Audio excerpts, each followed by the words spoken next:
Je voulais que nous puissions vous partager aussi. Et regarder aussi que les jeunes.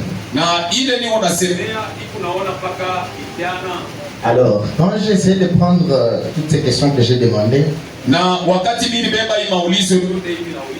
c'était afin de comprendre ou soit de tirer ce que j'étais en train de penser sur cela.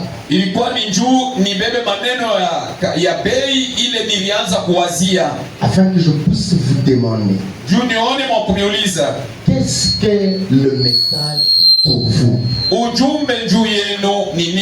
Amen. Amen. Qu'est-ce que le message pour vous? Vous qui avez cru par des parents qui sont dans le message. Vous êtes vous qui avez cru par vous-même. Qu'est-ce que le message pour vous? Amen. Amen. Amen. Amen. Le message, c'est quelque chose que vous avez reçu. Parfois de par vos parents, parfois de par un appel. C'est pourquoi j'ai pris nos mots. Là on a dit que quand vous entrerez dans le pays, amen. Amen. Mais parfois vous étiez dehors, vous étiez parfois quelque part. Vous arrivez à entrer dans le pays. Amen. Amen. C'est-à-dire que vous devez trouver quelque chose qui vous a amené dans ce message ici. Amen. Amen. De même que vous aussi. Vous qui avez cru par des parents. Nous sommes dit. Psaume. Psaume est en train de dire que il faut que nous disions ces choses aux enfants. C'est-à-dire que nous prenons d'abord ce que nos parents nous ont raconté. D'abord, je commence par lever aussi la main. Je suis aussi un fils d'un croyant du message. Amen. Amen. Nous avions été enseignés par nos parents de ce message ici. Amen. Amen. Et quand nous avions pris cela, à un certain moment de la vie, on a compris qu'on ne devait pas croire seulement le message de mon père. Non, non.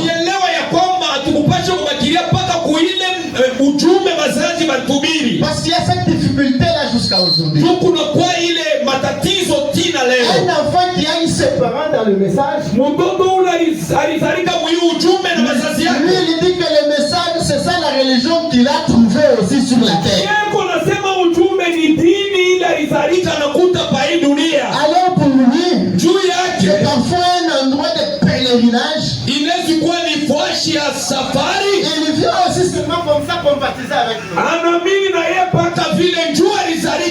Amen. Amen. Mais ce n'est pas ça. Mais ma question était, qu'est-ce que le message pour vous? Toi qui l'as reçu de tes parents. Et toi aussi qui as eu ce message au travers d'un ami. Par campagne d'évangélisation ou quoi que ce soit. Amen. Amen. Amen. Amen. Je ne sais pas que vous êtes, je pense que vous me comprenez très bien. C'est-à-dire que ce message ici, c'est quelque chose que nous avons reçu. Amen. Alors ça doit être quelque chose de trop important pour nous. Alors, comme cela est comme ça, maintenant, il nous arrive maintenant que nous sommes déjà dans le message. Mais nous commençons à vivre comme nous voulons, sans comprendre qu'est-ce que le message pour nous. Amen. Amen. J'avais beaucoup aimé le révérend Scofield hier. Quand il était en train de parler de la valeur du message. Il a dit c'est quand vous connaissez la valeur de la chose, là vous allez maintenant prendre, vous aurez de l'importance à cette chose. Anasema ni wakati utayua maana ya kitu, njoo utayua mkichunga vizuri. Amen. Amen. Amen. Amen. Voilà maintenant ce qui arrive. Mwangalie kile kiko nafika. Vous allez m'excuser, je passe des temps, je pars un peu rapidement. Il arrive maintenant que nous n'arrivons pas maintenant à prendre au sérieux le message que nous avons reçu. Amen.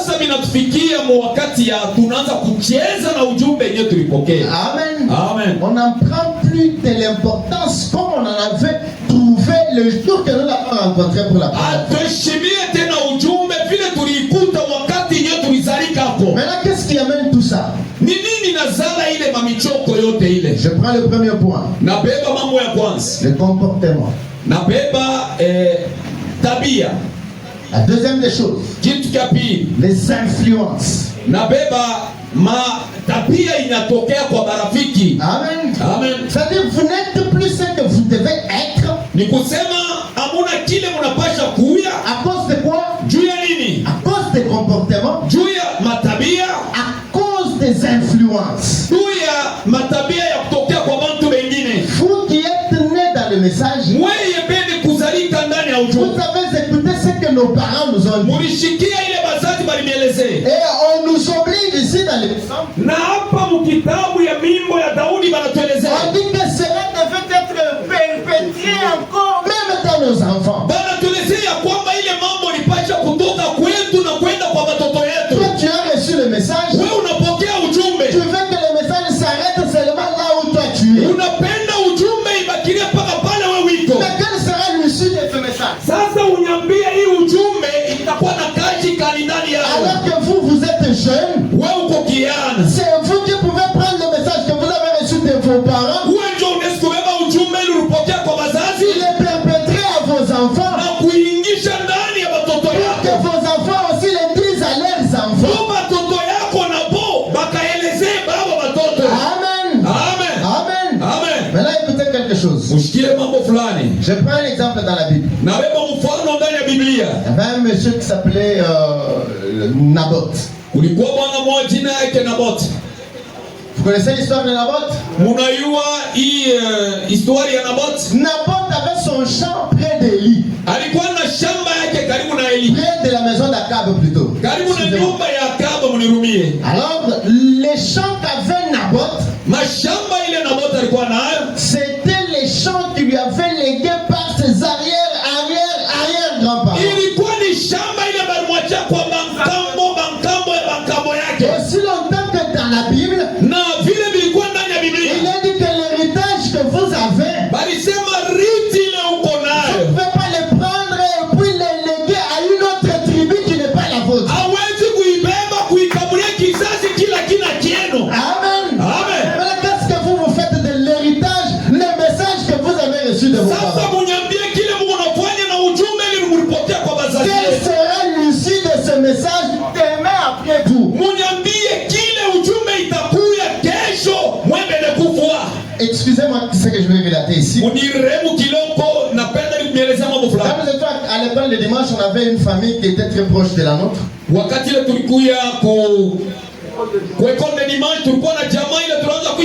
Alors on partait ensemble à l'église. À l'école le dimanche. À ma très grande surprise, là c'était dans les années, je ne sais pas, 2000, 2001, 2002. Maintenant, après je suis arrivé ici en 2015. En 2018, je croise un ami de la famille qui était une famille proche à nous là-bas.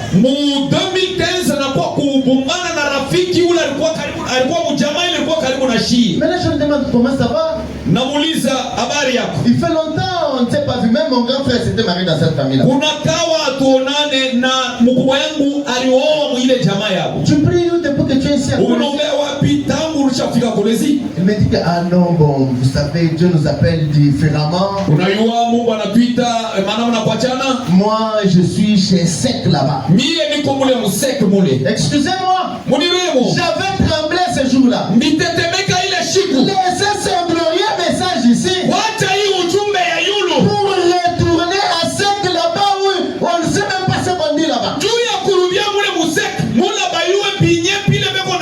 Cela m'avait tellement beaucoup dérangé. Et j'ai compris plus tard que c'était des avait eu,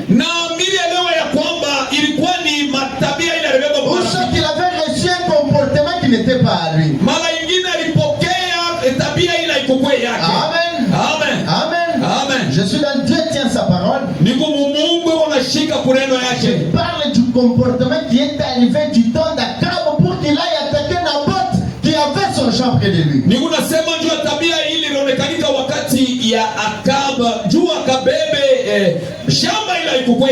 Je suis au paragraphe 35, sa partie B. Paragraphe 35 il dit ainsi une fois, Josaphat qui était un fils d'un homme juste et qui était lui-même un homme juste est venu rendre visite à Akab. Josaphat alikuwa mtu mzuri na alikuwa mtoto wa mtu mzuri, anakuwa kutembelea Akab. Vous comprenez? Je vais kama mnanifuata. Josaphat. Enfin, croyez du message comme vous. Alikuwa mwaminifu wa ujumbe sawa mwe. Fils d'un Israélite tout fait. Mtoto ya mtu wa Israeli wa vya kweli. Et c'est là qu'il a commis son erreur. Écoutez ce qu'il fait maintenant. L'huile et l'eau ne se mélangent point. Et souvent beaucoup de gens de bonne vie ont été complètement détruits par leur partenaire.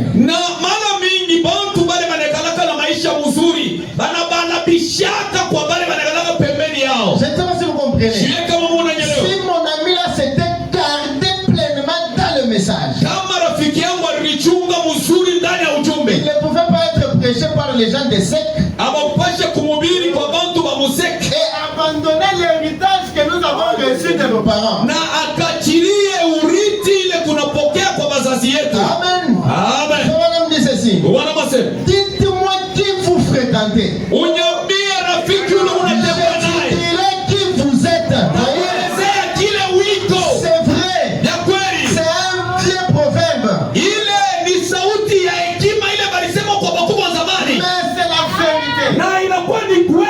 Associez-vous aux gens qui croient en Dieu.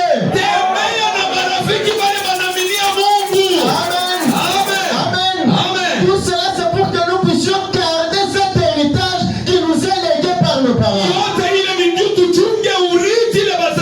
C'est pour que ceux qui ont pris le message par un appel puissent entrer dans le pays.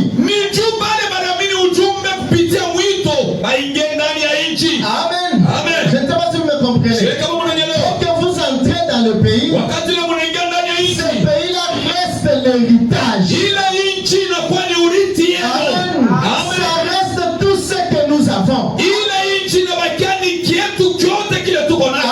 Amen. Tout enfant d'Israël ne sait pas que pour sa paix,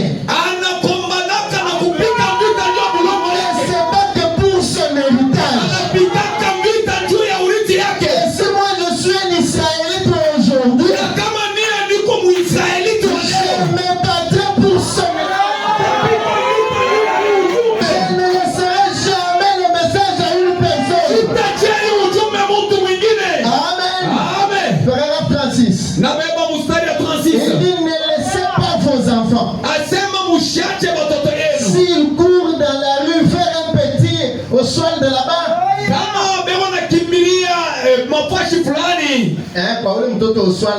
vous laissez vos enfants pendant que vous t'aimez la ratoto comme moi, toi tu ne connais pas cet enfant là et tu laisses ton enfant en train de partir avec lui. C'est un bon petit garçon, mais prenez soin de savoir qui est le petit Oswald.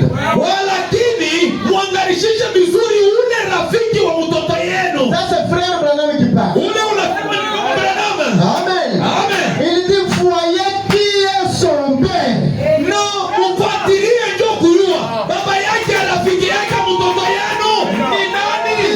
sa mère.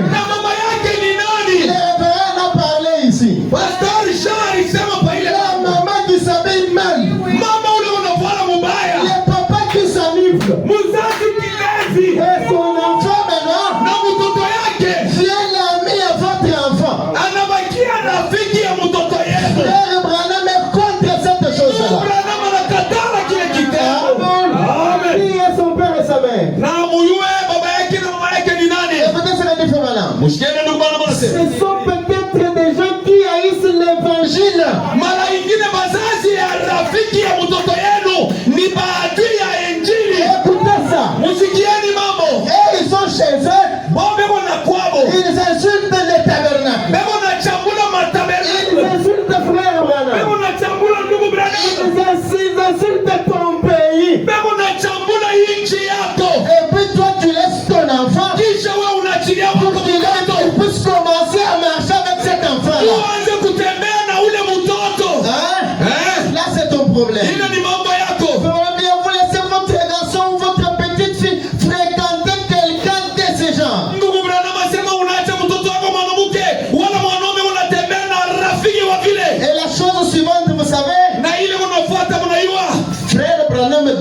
vérité.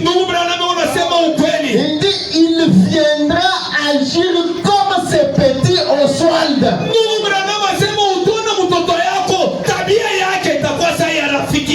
Frère Abraham n'a pas dit que non, comme c'est ton enfant, même s'il marche avec quelqu'un d'autre, il va se comporter comme toi. Non, non. Est-ce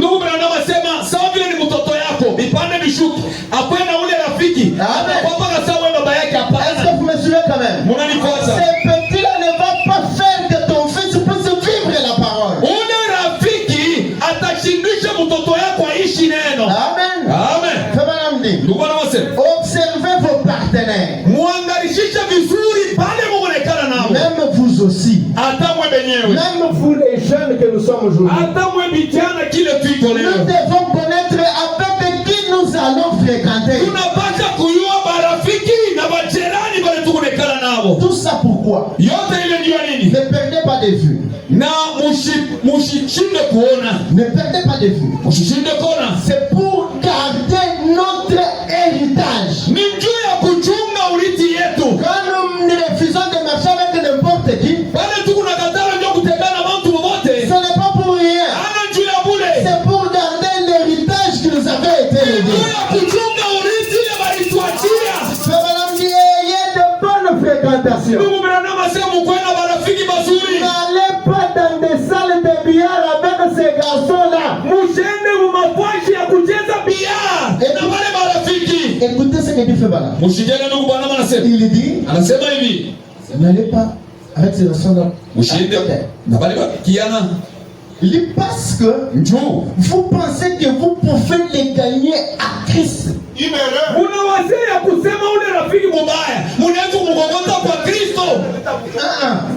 Mwende naye kubiara. Mcheze biara. Njoo sema pale tutacheza na njoo mtu wako mkogota anakuwa kuneno la Mungu. Wewe meshini hawa yagana nenda hata kafranga. Hawa Mungu akesema mtu anakulikilizo bia mafi. Wewe wandu mabili ndio mnashuto tuna meme ni mwita kujongeshi. Na tutubienza to. Dalani kwa nyumukunanga. Leo mfumo mkeshi. Jamais. Tucheze mbele karta. Mimi nakupenda tu. Kisha tutenda na huko kanisa utashikia ujumbe. Écoutez frère Branham le sage dit. Mushikie ndugu Branham mwenye kina. Si vous n'êtes pas capable de les gagner à Christ dans l'église ou là, kama unashindwa kumpeleka kwa Kristo una na ile nguvu. Si kama écoutez, mushikie. Si vous n'êtes pas capable de les gagner à Christ dans l'église ou là où chez vous ou assis dans votre voiture, kama mnashindwa kumwita kwa Kristo ndani ya kanisa yenu wala ndani ya jamaa yenu wala ndani ya kai yenu kule kwenu, frère Branham dit, vous ne les ferez pas dans la salle de billard. Bale mutenda kacheza karti ya franga utalishindwa. Je vous assure, na mielezea kweli, vous êtes sur un terrain du diable. Ni kusema kule kubia. Restez éloignés, c'est vrai. Kule kubia unapotelea mokisi kwa tabia. Séparez-vous.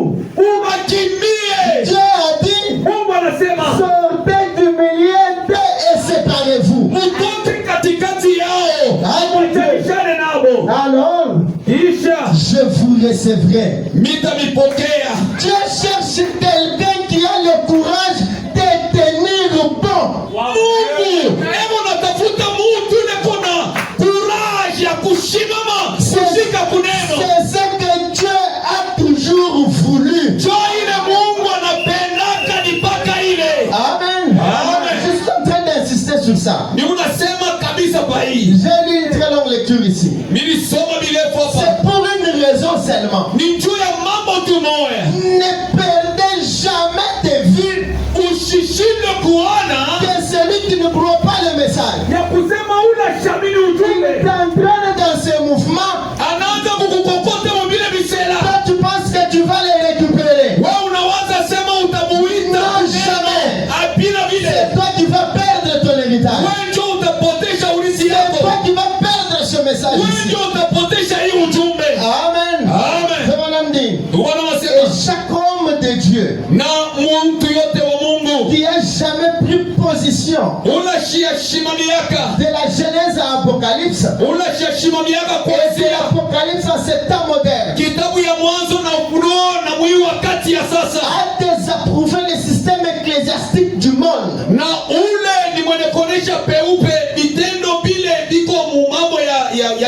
Amen. Amen. Du monde, et s'en est tenu à l'écart.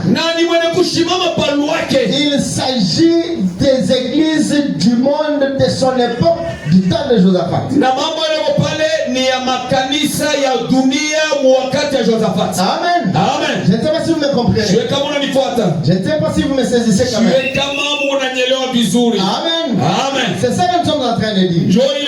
C'est fournir l'effort. Tel que nous l'avons dit ici, que nous sommes en train de perdre l'héritage par des influences, par des comportements.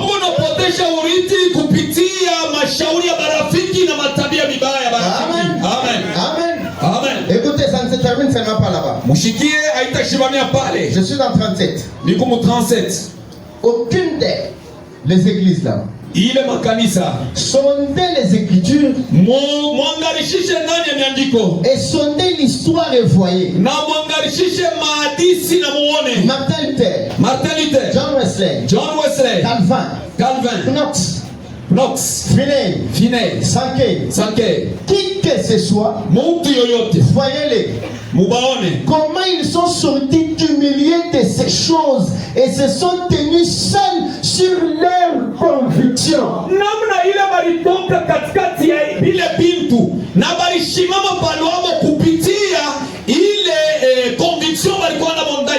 Amen. Amen. Est-ce que vous avez une conviction pour ce message?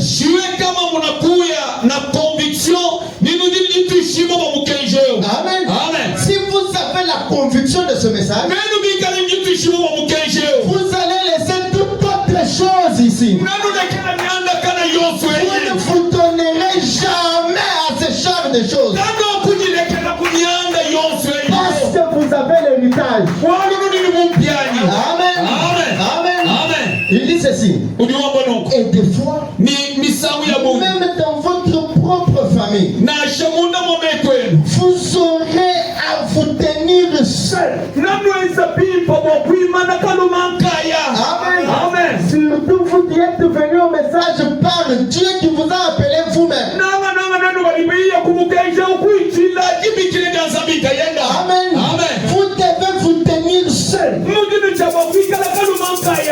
dit parfois, votre maman et votre papa seront en désaccord avec vous. Parfois c'est votre tante et votre oncle. Parfois les membres de votre loge qui seront en désaccord avec vous. Si la parole de Dieu, si vous vous tenez sur elle, restez-y. Amen. Même si vous vous tenez seul sur la parole de Dieu. Écoutez, car chaque homme qui a abouti à quelque chose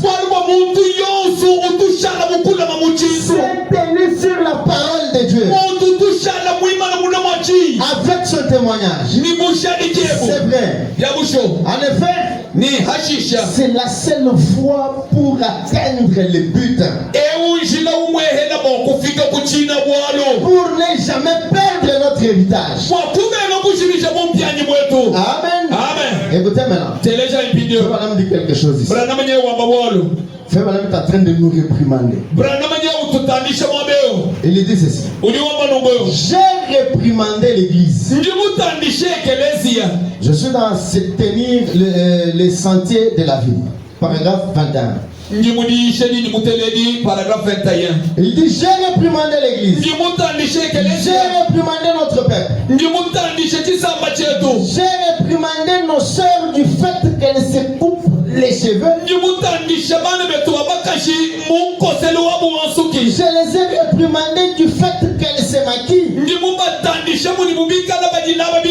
les ai réprimandé nos frères du fait qu'ils leur permettent de faire cela.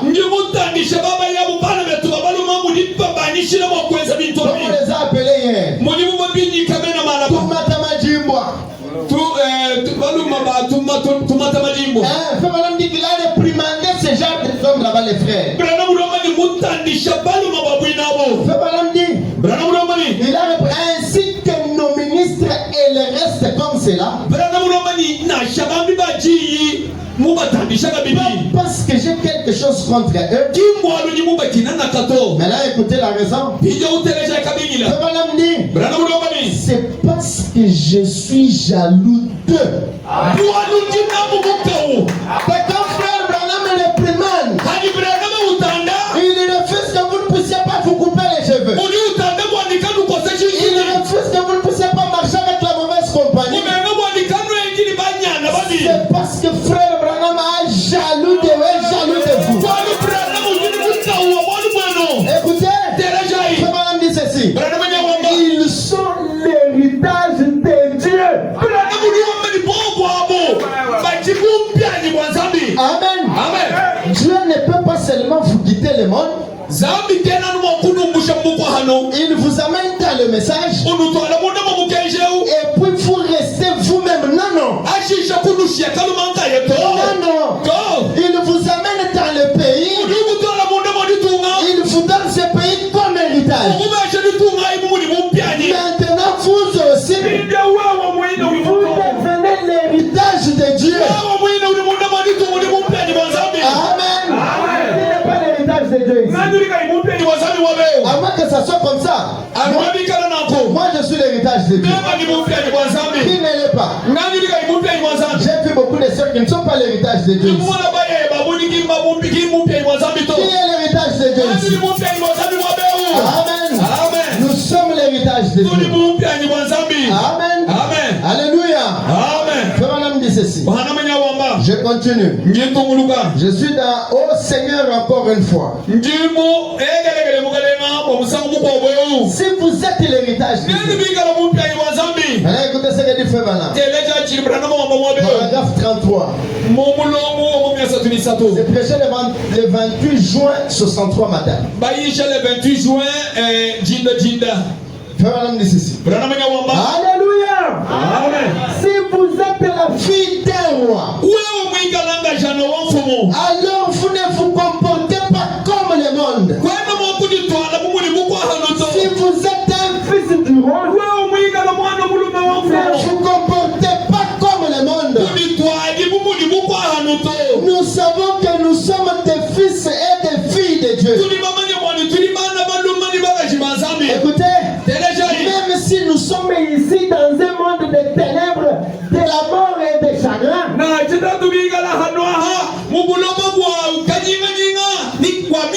cependant, nous savons où se trouve notre héritage. Amen. Nous sommes des fils et des filles d'un roi. Frère Branham corrige. Il ne dit pas d'un roi. Il y a beaucoup de rois ici. Mais Frère Branham dit, il dit que mais du roi. C'est-à-dire le celui-là qui nous sommes des enfants. Frère Branham dit comporte-nous comme tel.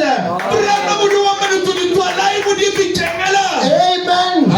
Que nous puissions nous comporter comme les fils et les filles du roi. Imaginez le fils d'un roi. Non, le fils du roi. Ok. Le fils d'un roi. Prenez-le seulement comme ça. Qu'il arrive dans cette ville, vous les trouvez en désordre là-bas. Non, jamais. Vous allez le voir, il va marcher modestement. Il va se respecter. Il marchera parce qu'il connaît que je suis dans mon héritage. Amen.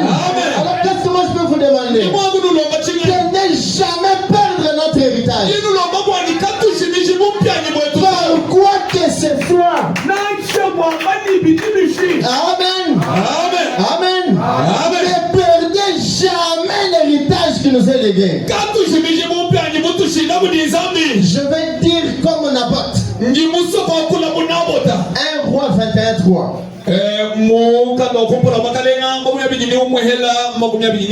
Amen. Amen. 21:3. N'importe répondu que l'Éternel me garde de donner mon héritage.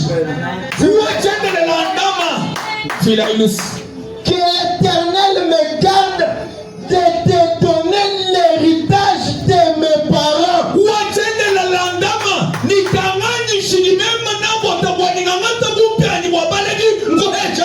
Amen. Moi je ne laisserai jamais ce message. Il m'est légué par mon père à quelqu'un d'autre.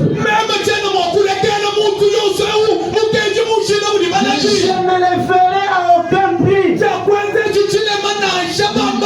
Je lisais que le papa Ferrand dit. Il dit que n'échangez jamais ce message à quoi que ce soit. Jamais. Papa, tu te non. Pour un petit travail, tu laisses cet héritage ici. Pour une petite fille de dehors ici. Pour une petite fille de dehors ici. Tu n'as pas foi à la Bible. Tu viens laisser ce message ici. Pourquoi? Le prophète s'est pas chanter. J'aime beaucoup cette chanson-là. Pourquoi aller loin? Vous fouillez le message, pourquoi? Les bonnes femmes sont dans le message. Les très bonnes personnes sont dans le message. Une bonne fille, c'est dans le message ici. Amen. Vous prenez tout ça là, vous les échangez pour qui que ce soit. Non, mes frères. Que l'Éternel me garde de donner l'héritage de mes pères. Je ne le céderai jamais. Je ne répète jamais, alors jamais.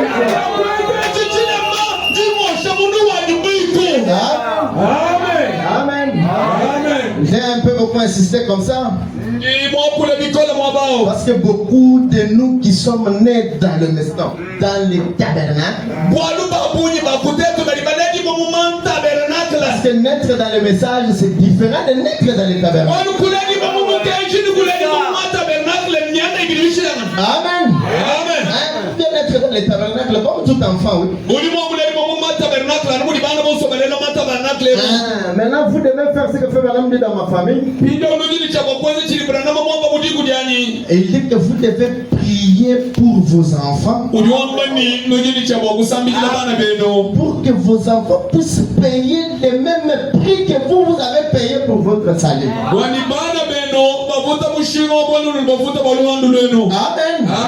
Vous ne savez, si vous êtes nés dans les tabernacles, vous ne serez pas sauvés parce que vous y êtes nés comme ça, non? Quand vous suivez frère Branham, en prenant cette écriture-là, il a pris l'écriture de toi au Seigneur Jésus-Christ sera sauvé, toi et toute ta famille. Je ne sais pas si vous comprenez. Quels jeunes nous sommes? Nous devons garder cet héritage ici. Nous devons garder le message. Ne jamais l'échanger à quoi que ce soit. Je dis bien à quoi que ce soit. Jamais n'échanger. Amen. Je vais clôturer maintenant.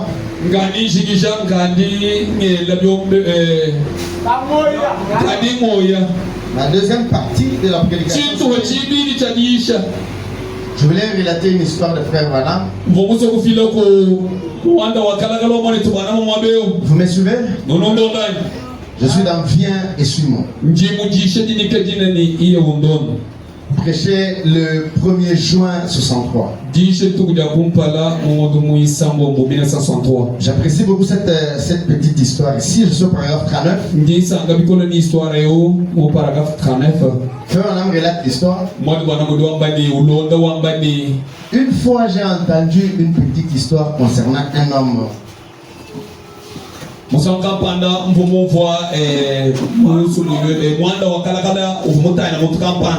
Il dit, oh, il était pauvre. Suivez-moi bien, parce que c'est tout ce que j'ai compris.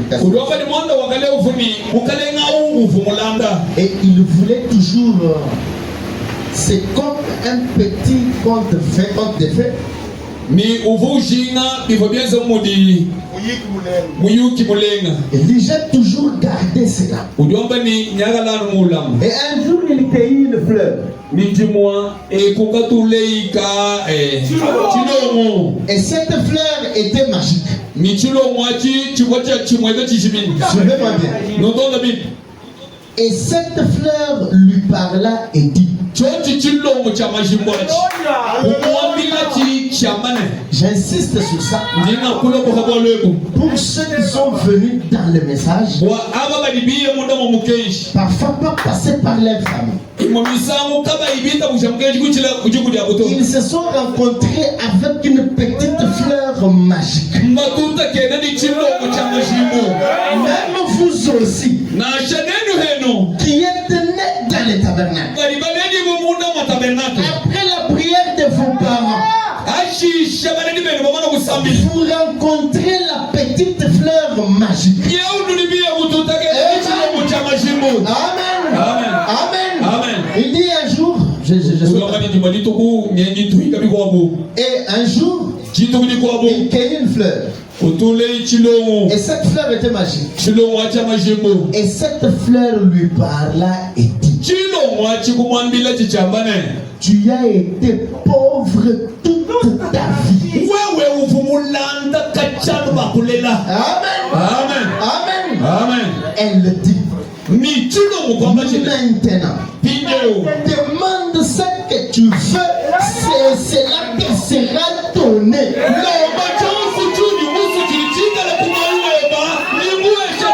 La fleur magique.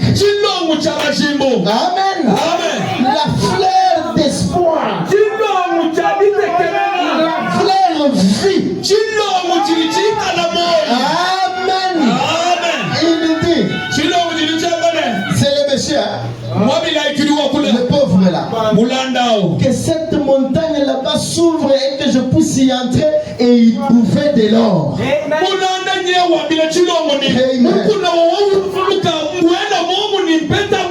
Amen. Amen. C'est ce que vous aussi vous avez fait. Vous êtes venus dans le message.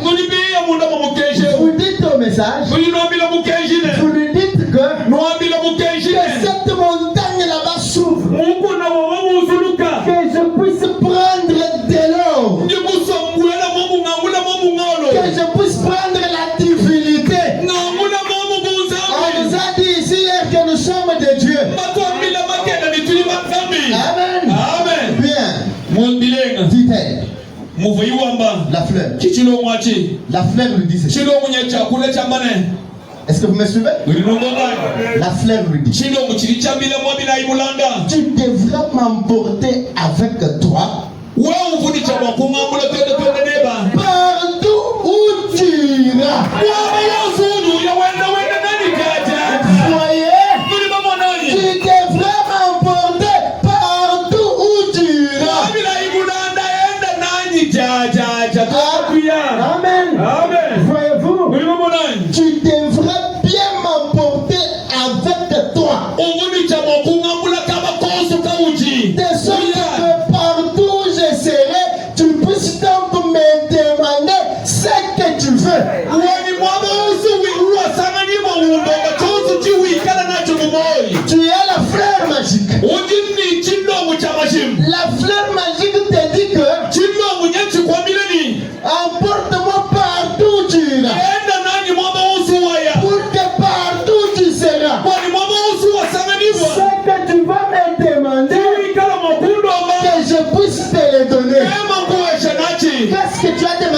message que ce message ne t'a pas donné. Amen. Si nous les sommes, les bonnes femmes, nous les en avons trouvées ici. Moi, je suis né dans une famille pauvre. Amen. Mais je me connais avec des fils de Dieu. Amen. Mais qu'est-ce que je vais aller chercher ailleurs? Pourquoi je vais laisser la fleur magique? Pourquoi je vais laisser ce message?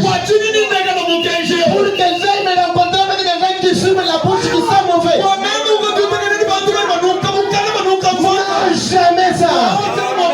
Amen. Je vais me rencontrer avec des personnes dociles. Des très bonnes personnes. Des hommes qui aiment le Seigneur. Amen. Alors la fleur me dit que tu puisses me demander tout ce que tu veux. Amen. 40. Viens sur moi 40. Il alla à la montagne. Et la montagne s'ouvrit et il y entra. Et le rebord était couvert d'or et de diamants. Je ne sais pas si vous entrez dans l'esprit pour comprendre ça. Vous avez déjà reçu cette petite fleur. Elle vous amène où vous vouliez partir. Amen. Maintenant vous êtes déjà là. Vous avez trouvé les diamants. Vous avez trouvé l'or. Comme le montre la suite du petit conte fait. Écoutez maintenant ce que l'homme fait. Il déposa la fleur sur une table. Il s'est précipité et s'empara d'une grosse pierre précieuse.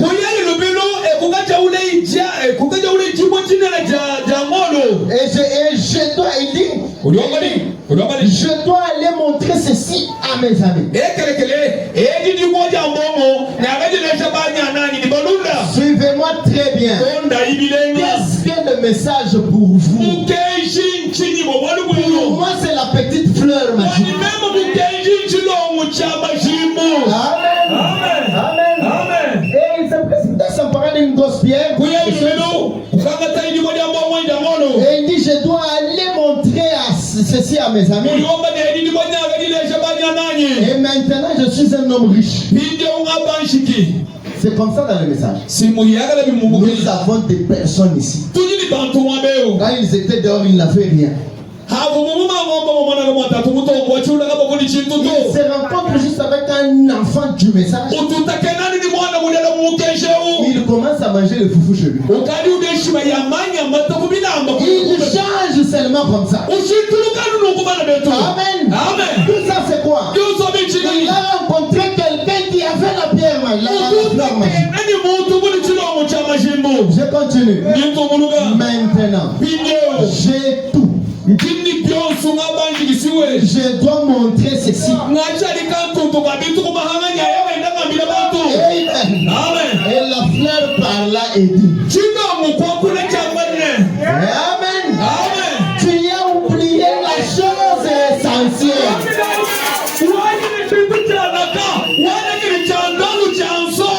Amen. C'est comme la fleur est en train de te dire ce soir ici.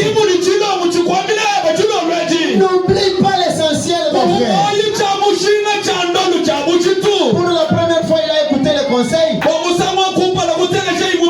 Je continue, il retourna donc en courant et prit. Eh bien, peut-être que je veux prendre une pépite d'or. Je vais prendre une pièce d'argent. Amen. Ainsi il dit. Je vais me dépêcher pour sortir et dire aux gens combien je suis devenu riche en tout ce que j'ai eu.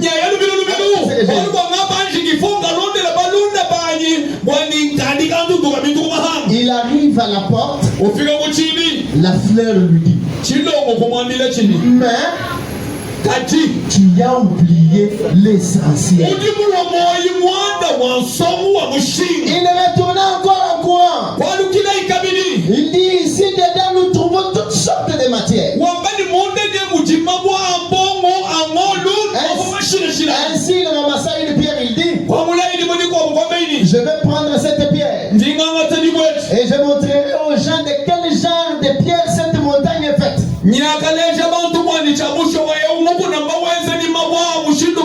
Je n'ai plus le temps, je vais parler sur chaque chose là-bas, mais ainsi, il dit ainsi je peux retrouver mon chemin pour y revenir. Ah, c'est comme ça que nous faisons chaque fois. Vous prenez les choses du message. Vous venez vous marier avec une bonne sœur remplie du Saint-Esprit dans le message. Et puis vous la ramenez dehors. Vous dites que vous allez encore revenir ici pour prendre encore une autre.